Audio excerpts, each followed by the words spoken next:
The CNBC app. Global market news in one place. Customizable sections and personalized alerts. Stocks tracking, interactive charts and market insights all in your hands. Stay connected. Stay informed. Download the CNBC app today.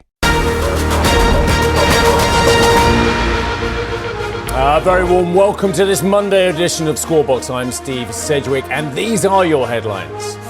Well, what a mess over in Japan. The ruling LDP party losing its parliamentary majority in its worst election defeat in more than a decade, sending the yen to a 3-month low.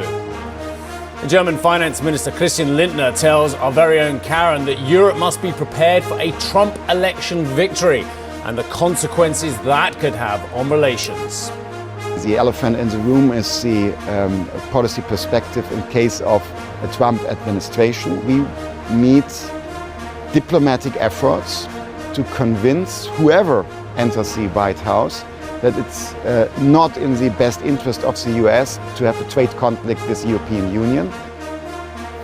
Moody's slashing its outlook on France to negative.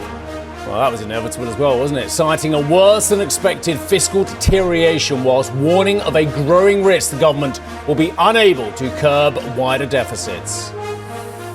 And US election campaigning entering its final few days. Candidates racing to lock in swing purple states ahead of next week's vote. And take a look at this in the markets as well. Got to show you crude prices in the headlines. Down 4.5% on Brent, just above $72 a barrel. As Iran downplays the impact of Israeli airstrikes with IDF warplanes avoiding key oil and nuclear facilities.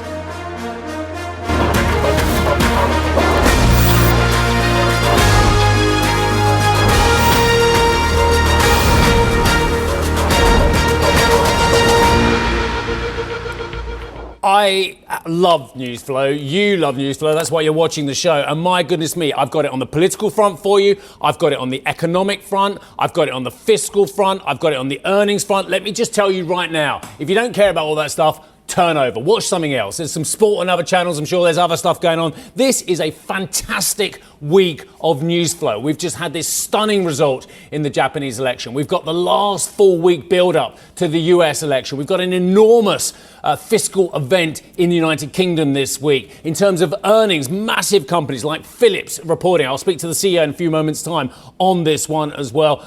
And we've got a vast amount of economic data. We've got payroll this week. We've got JOLTS. We've got advanced estimate on third quarter.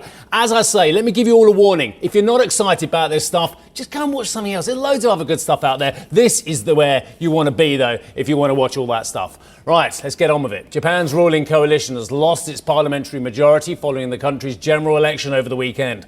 The ruling Liberal Democratic Party and its smaller coalition party, Komeito, won 215 seats in the lower house, falling 18 short of the 233 seats needed for a majority. Well, the Prime Minister, Shigeru Ishiba, told reporters he's in a difficult position. Yeah, absolutely. Both as Prime Minister and as leader of the ruling LDP party. There were so many politicians that didn't vote for me in the LDP's leadership election. I became the Prime Minister with a surprise come from behind victory at the very end. And I'm in the party where I cannot ignore those who don't agree with what I say. In trying to manage these dynamics, I feel I've lost my sense of self. Well, what are the prospects now for interest rate hikes at the BOJ? What are the prospects now of a cohesive, Abe-like fiscal economic program? I get the feeling from what I'm reading that these things are in tatters. Look at the yen falling best part of 1% versus the greenback. The Nikkei, though, you'll like this one. Nikkei rallies aggressively. Not because of the politics, because of the yen. So it's a derivative of the derivative, if you see what I mean. But someone who's not a derivative and who knows more about Japanese elections than I will ever know is Kaori. And she joins us in Tokyo. Kaori, am I safe to say what a mess for the LDP? absolutely safe. Japan has been plunged into political turmoil. I don't think we've ever had this kind of conversation before in all the time that we spent together here on Squawk Box, because the LDP has lost its majority for the first time since 2009. You mentioned the figure, 215 seats in the lower house election on Sunday, well short of that magic number of 233.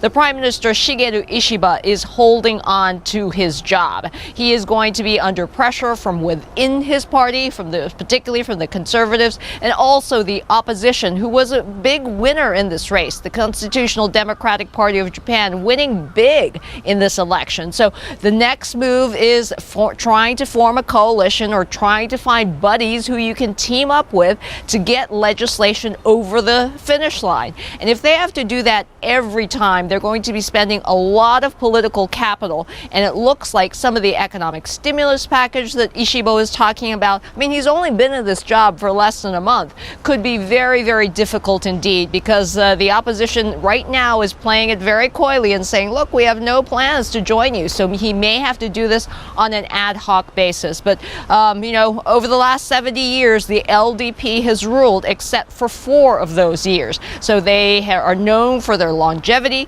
They are known for their predictability. But after Sunday, those 2 are no longer the case, Steve. Cowrie, we're going to leave it there. Your coverage is fantastic. I was watching you on Capital Connection as well. I know the team's working very hard, so thank you very much indeed for your coverage over the last few days as well. Brilliant. Let's get to David Roach, strategist at Quantum Strategy. David, I've already been reading your comments about this as well. You concur. It's an absolute mess. What happens next, sir? Oh, it's the messy business of coalition building. And obviously, I mean, Ishiba has to go. He made a big bet and he lost it, and he's discredited it. But I think the likelihood is that we'll see a period of haggling about forming coalitions. There will be coalitions formed, whether it's an weak LDP-led government, possibly with a prime minister from another party, somebody like, we won't go into all the names, it's rather boring and nobody knows them anyway. But the result is, let's look at the markets for a minute, Steve, and work the thing backwards. What's the market saying? The market's saying this is good for equities. Now, why do they think it's good for equities? They think it's good for equities because they say the next government of Japan is going to be extremely weak, whether it's led by the Constitutional Democratic Party of Japan or the LDP, going to be very weak. Weak governments, what do? Well, first of all, they don't tighten monetary policy. They're going to put immense pressure on the BOJ not to tighten monetary policy. Second of all, they do fiscal stimulus, so that's why the bond yields are going up. And third of all, the yen, of course, reflects what I've just said about monetary policy, so it will go down. And you go back to the same old game that we used to play 10 years ago, which is weak yen, fiscal stimulus, because weak political parties in power try to buy votes by having fiscal stimulus. So the yields go higher and Japan goes nowhere. That's, I think, what we're going to get, one way or the other. There's a lot in there, David. Obviously, you and I would both be aware of the Bank of Japan Act of 1998 that said the government's authority is now limited in checking whether the bank's actions are pursuant on laws and regulations. That's just nonsense, then, is what we're saying. And there is zero independence for the Bank of Japan. I'm not saying it's zero. I'm saying I think the independence of central banks in the world is going to wane, particularly as I think Trump's going to win the next election in the United States, which is, of course, a bigger thing than a storm in a teacup in Japan, even if it's quite a big teacup. But there is going to be immense pressure on central banks, I think, to do the will of government. That is the nature of weak and populist governments. And look, whatever you can say about the world, Steve, you can be pretty sure that you're going to have more weak and populist governments. And that's why central bank independence is not cast in stone. And they will be less independent. OK, let's part that side of the equation.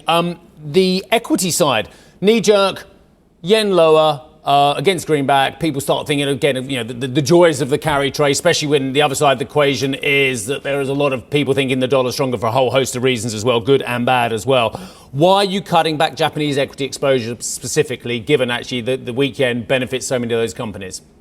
Well, there are two possibilities. One is maybe I've got it completely wrong. I've kept my JGB shorts on and I've cancelled my stronger yen positions.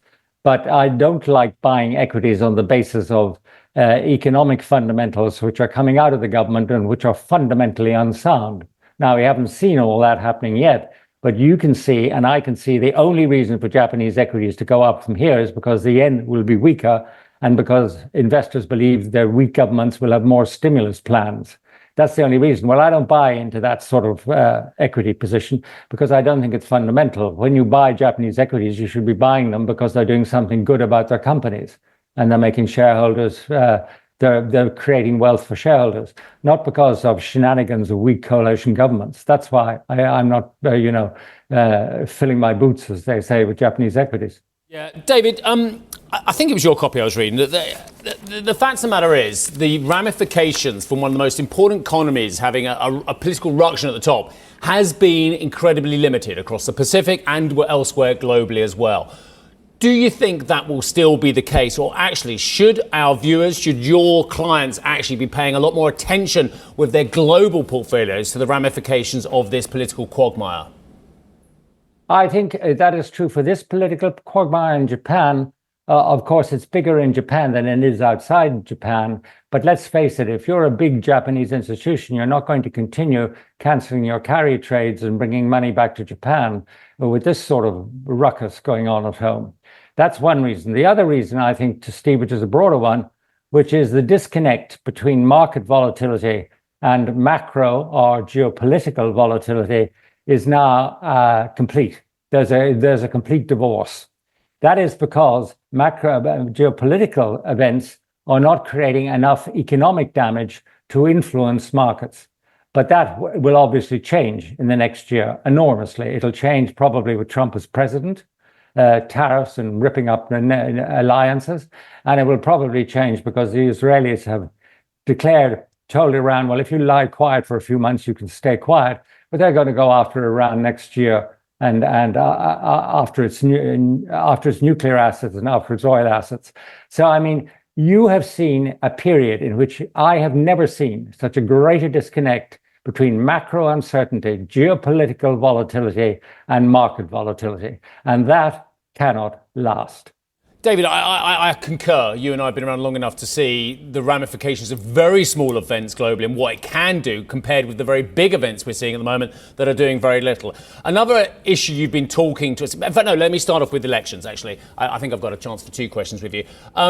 Is the market, something fascinating happened probably about 10 days ago, that the market suddenly decided that it thinks Donald Trump is going to win the US election, or certain players have started putting on bets that would say, we think Donald Trump is going to win, ergo, this is going to happen in the market. Is the market trying to lead the political situation, or is it responding to the political situation in the States as well? Because I'm seeing the argument, actually, that the market's trying to force a scenario on investors and indeed perhaps on the wider population. Well, certainly there are players in the market, and we know who they are. Look at Musk, for example. He's at least made it public, but a few others have not, who are trying to convince investors that Trump's going to win and that they'll be richer as a result, and therefore they will vote for Trump. That's clearly what's going on. And I could name, investors who are playing that game. Now, are they really big enough to bias the whole thing? I don't know. But I'm more interested in the fundamentals, which in my view, it's a question in my mind. But Harris has certainly lost the grip on the swing states. She used to control 4 of them. Now she's down to 2. There is a shift there, even though the statistical significance of Trump's lead in those states is not significant. But nevertheless, there has been a swing. So you really say, is it because more women and more Democrat women are going to come out and vote for her? Because the men in general in the United States don't like her. Will that swing the vote? And are we all looking at the wrong sort of indices, the wrong sort of predictions, the wrong polls, or not? I get the feeling that she failed to capitalize on what she offers in comparison to Trump, and that therefore the gap has narrowed, and that I think she is in grave danger of losing. David, we'll come back to this one. I've got to ask you very briefly as well. I know another subject you very kindly sent me a copy on in my inbox in the last few days, and that is one big geopolitical event that has had a ramification but is now being taken off, and that is the Israeli strikes on Tehran and elsewhere.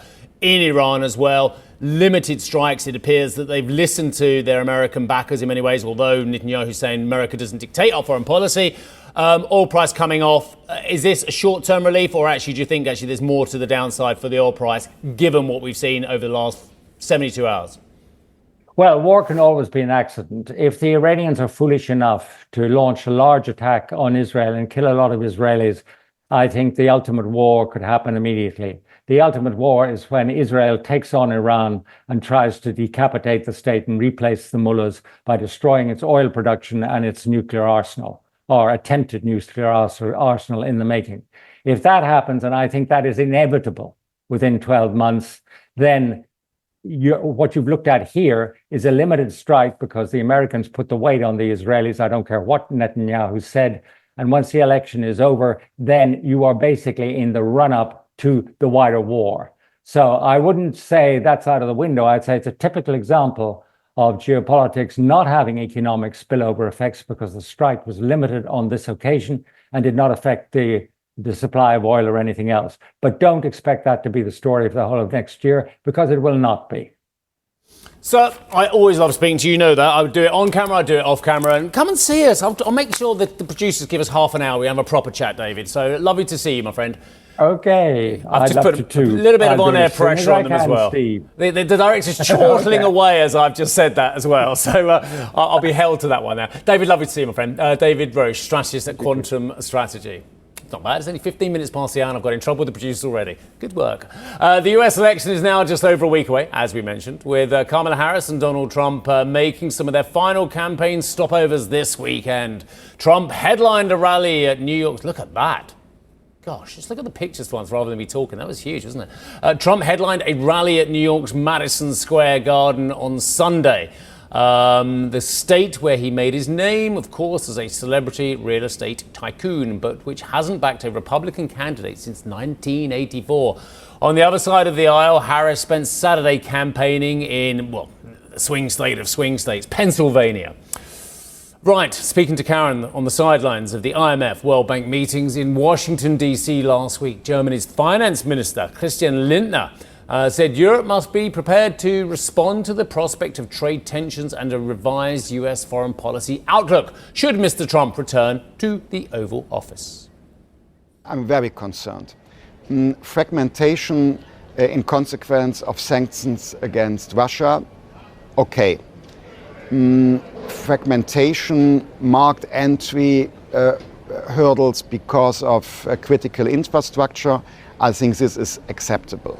But general fragmentation of the division of labor, for example, tariff conflicts, this is not good advice. A trade controversy sees never winners, only losers. And the elephant in the room is the policy perspective in case of a Trump administration. In that case, we need diplomatic efforts to convince whoever enters the White House that it's not in the best interest of the US to have a trade conflict with the European Union. We would have to consider retaliation. And the problem of the US trade relationship is not European Union, it's China. It was the key interview as far as I'm concerned, and Karen has asked some brilliantly pertinent questions. You can watch Karen's full interview with Christian Lindner on the website, CNBC.com. And we're going to have plenty more throughout the show from the German finance minister, including his views on where the German economy goes from here, EU competitiveness, and what a potential Commerzbank UniCredit tie-up would mean for Europe's banking sector. Coming up on the show, the German finance minister, Mr. Lindner, the aforementioned, calls for bold decisions, telling CNBC the government needs more ambition to get the country's economy back on track. We'll bring you that interview this hour. And bad news for France, maybe it'd be a kick up the backside for them, who knows, as Moody's gives its take on the country's deficit. More on that and another key corporate report coming after the break. We'll speak to the CEO, hopefully, of Philips.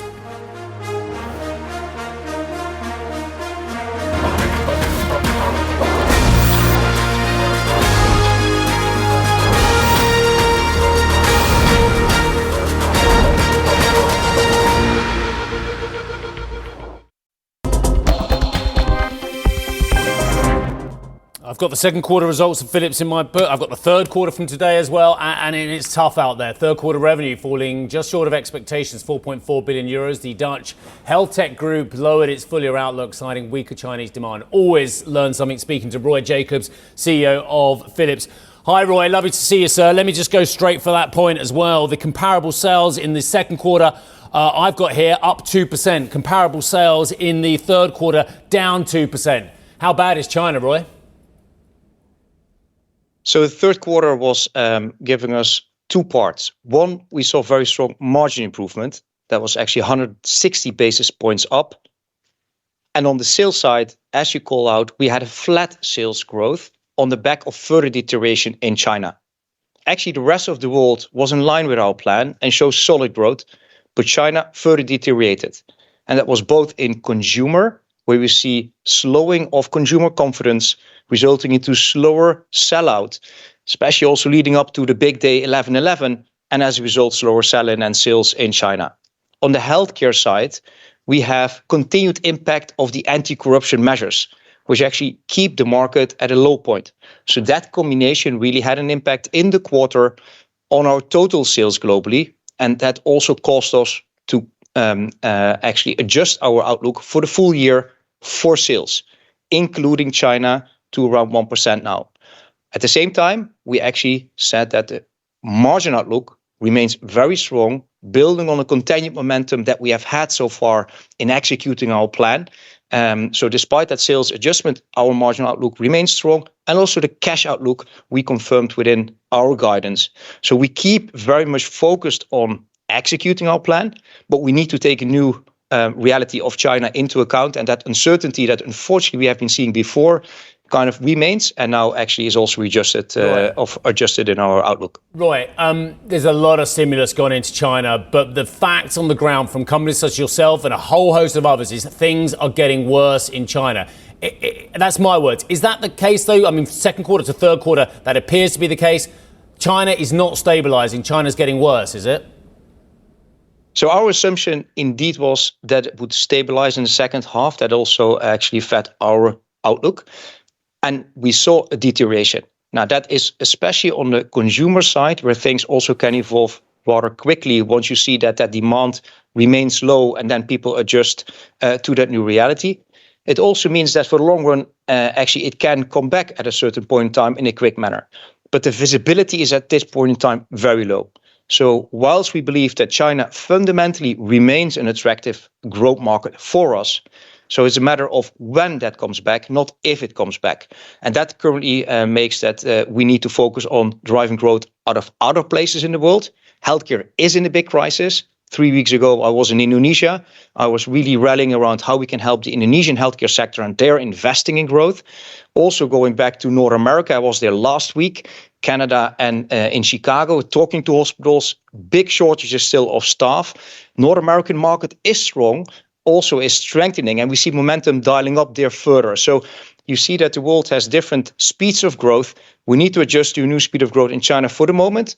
It will come back, but we just don't know exactly when, and that we need to take into account. But we keep focusing on the controllables, executing on our plan. That actually is delivering. And also, if you look to the plan that I launched early 2023, actually planned to date, we are ahead on all the three factors: sales, margin, and cash. But now we need to take that new China reality into account, find more growth opportunities in the other parts of the world, and then also make sure that we keep on that strong margin track that we have been executing against. Roy, I get it. And I could ask you another 20 questions on China, but as your point is the visibility is low. Things have got worse when you thought it was stabilised. Our viewers have got that. I've got to ask you, look, your shares have had a brilliant run year to date. You're up 46%. But and we've put the defibrillators, ventilator stuff behind us now. That's great news. The ventilators, I should say. But the point being is the storm clouds are brewing in on one side of it, the Pacific, and possibly on the other side of the Pacific as well. And I know you won't get involved in US politics, but if there is a Republican victory in the White House and a clean sweep, are you taking measures already that would basically negate the concerns about a trade war? So first of all, we are actually very confident in the strength of the North American market. We have seen it after COVID strengthening quarter over quarter, The hospitals are serving their patients, again, in a better manner. They were very much disrupted with the COVID impact on supply chain, on staff. They still have staff challenges, and that's something we are addressing and supporting them with. But actually, we find the North American healthcare system very robust. And we also think that regardless of administration, we will be supporting that health system with our innovations. And that's also why I was there. And that's why in 2 weeks' time, I will be there again with the big show in Chicago, where we have the radiology congress, where actually it's one of the biggest shortages that we need to talk about. So we are rallying around the North American demand. We also, at the same time, are further executing our plan, and specifically on the supply chain side, I've been talking about it before, we are building a more reliable supply chain, which also means that you need to regionalize more. So in China, we have localized innovation, but also manufacturing to serve China. The same actually we have been doing for the Americas. So actually we have regionalized our supply chain so that we can serve North America more out of the Americas, meaning North America, but also Mexico, also Panama, Costa Rica. So we are making sure that we have a robust supply chain that can deal with any situation in the world. Of course, we need to adapt and be agile towards changes, but we have been investing in that. And we also see the effect of that. Our current lead times have been significantly improved, so we can deliver into our customers in different parts of the world. Roy, I've been told to wrap because you're a very important person. You've got to go other places. But I've got to ask you one more very brief question, if I can. I don't know how the market's going to typify this yet. I've just seen the numbers in the last 20 minutes or so. Do you think the market is going to call this a profit warning from Philips today? We have actually stepped up on our margin delivery. So if you look to how we have been focusing on what we can control, actually you see that we have been raising 160 basis points in the quarter our profitability. So actually on profitability, we have a very strong story in Q3, but actually since we started the plan. As maybe to remember, I started with a 7.4% profitability. We are currently at 11.8 in the quarter Q3. We have a solid outlook for the year at 11.5. So actually we're making significant steps, and we keep focusing on that because that is what is in our control. Then on the sales, we drive the growth where it comes and where we can go after it, especially also now in other parts, North America, Indonesia, some of Europe, to compensate for some of the challenges in China that we expect for the short term to continue. But longer term, we expect China to be back as well. Roy, love speaking to you. And on another occasion, we'll chat about AI, we'll chat about tech, we'll chat about everything that we want to talk about as well. But on this occasion, I hope you understand where my questions were going. Nice to see you. Thank you so much indeed for joining us. I honestly appreciate it. Roy Jacobs, CEO of Philips. And thanks to your team as well for being very patient with me going over by a few minutes. Thank you for listening to Squawk Box Europe Express. For more market-moving news, you can head to CNBC.com. Or join us again on the show with Steve Sedgwick, Karen Cho, and myself, Arabile Kumete, weekdays on CNBC.